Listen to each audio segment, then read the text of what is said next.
Good morning. I hope you're all doing well. As you can see, I am not at home today. I am in our classroom.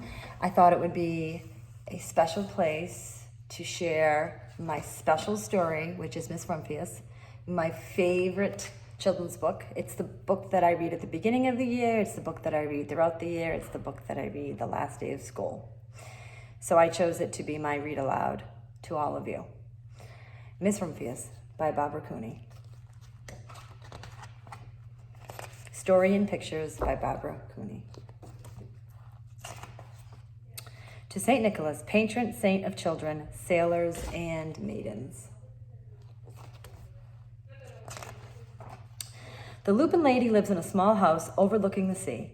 In between the rocks around her house grow blue and purple and rose-colored flowers. The Lupin lady is little and old, but she has not always been that way. I know, she is my great aunt, and she told me so. Once upon a time, she was a little girl named Alice who lived in a city by the sea. From the front stoop, she could see the wharves and the bristling mass of tall ships. Many years ago, her grandfather had come to America on a large sailing ship. I just love the illustrations in this story. Now he worked in a shop at the bottom of the house, making figureheads for the prows of ships and carving Indians out of wood to put in front of cigar stores.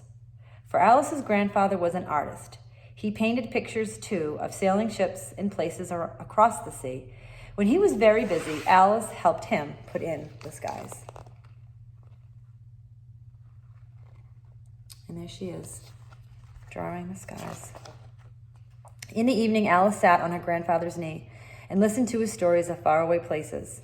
When he had finished, Alice would say, "When I grow up, I too will go to faraway places, and when I grow old, I too will live beside the sea." "That is all very well, little Alice," said her grandfather, "but there is a third thing that you must do." "What is that?" asked Alice. "You must do something to make the world more beautiful," said her grandfather. "All right," said Alice, but she did not know what that could be. In the meantime, Alice got up and washed her face and ate porridge for breakfast. She went to school and came home and did her homework. And pretty soon, she was all grown up.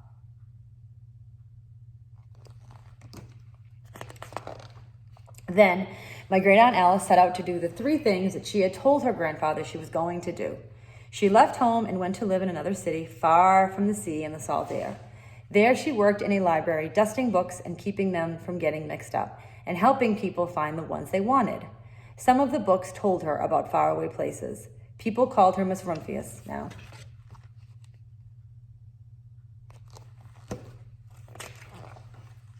Sometimes she went to the conservatory in the middle of the park.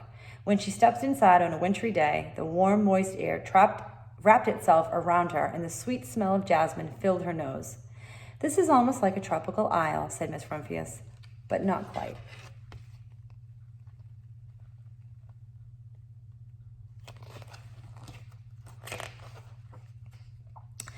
So Miss Rumphius went to a real tropical island where people kept cockatoos and monkeys as pets. She walked on long beaches, picking up beautiful shells.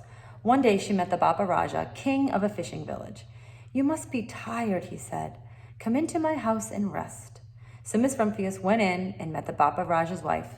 The Bapa Raja himself fetched a green coconut and cut a slice off the top so that Miss Rumphius could drink the coconut water inside. Before she left, the Bapa Raja gave her a beautiful mother-of-pearl shell on which he had painted a bird of paradise and the words, "You will always remain in my heart." "You will always remain in mine too," said Miss Rumphius.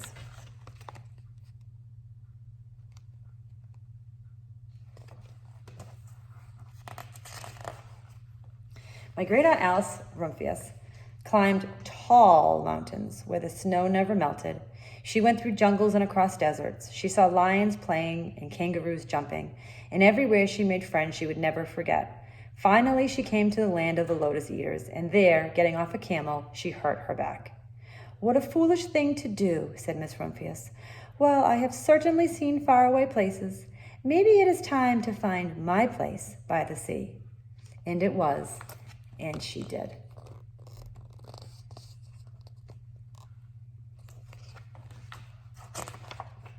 From the porch of her new house, Miss Rumphius watched the sun come up. She watched it cross the heavens and sparkle on the water, and she saw it set in glory in the evening. She started a little garden among the rocks that surrounded her house and planted a few flower seeds in the stony ground. Miss Rumphius was almost perfectly happy. But there is still one more thing I have to do, she said. I have to do something to make the world more beautiful. But what? The world already is pretty nice, she thought, looking out over the ocean. What a special place she has. Her little house by the sea. It's beautiful. The next spring, Miss Rumphius was not very well. Her back was bothering her again, and she had to stay in bed most of the time. The flowers she had planted the summer before had come up and bloomed in spite of the stony ground. She could see them from her bedroom window, blue and purple and rose-colored. Lupins, said Miss Rumphius, with satisfaction. I have always loved lupins the best. I wish I could plant more seeds this summer so that I could have still more flowers next year. But she was not able to.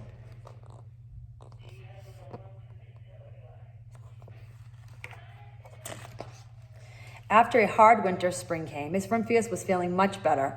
Now she could take walks again. One afternoon, she started to go up and over the hill where she had not been in a long time. I don't believe my eyes, she cried when she got to the top. For there, on the other side of the hill, was a large patch of blue and purple and rose-colored lupins.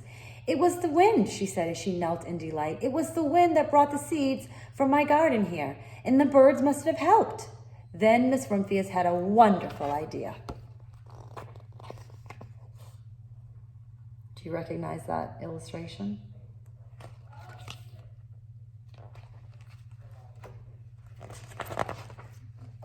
She hurried home and got her seed catalogs out. She sent off to the very best seed house for 5 bushels of lupin seed.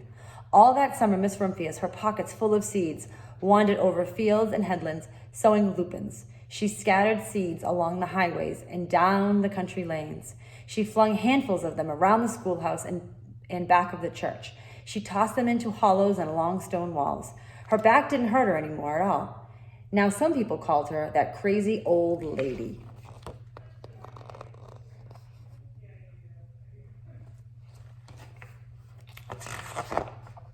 The next spring, there were lupins everywhere. Fields and hillsides were covered with blue and purple and rose-colored flowers. They bloomed along the highways and down the lanes. Bright patches lay around the schoolhouse and back of the church. Down in the hollows and along the stone walls grew the beautiful flowers. Miss Rumphius had done the third, the most difficult thing of all.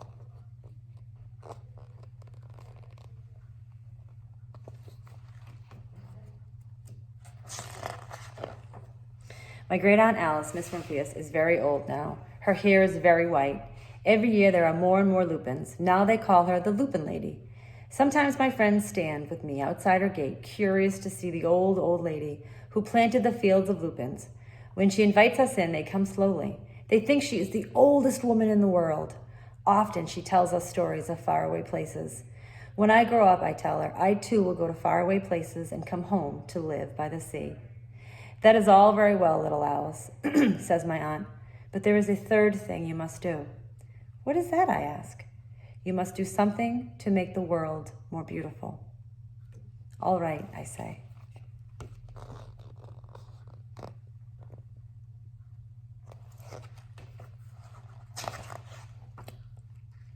But I do not know yet what that can be.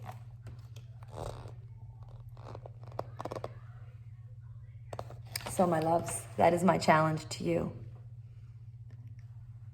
Each and every day, I want you to think about what can you do to make the world a more beautiful place. I love you and I miss you, and I cherish every moment that we have spent together. Have a great summer.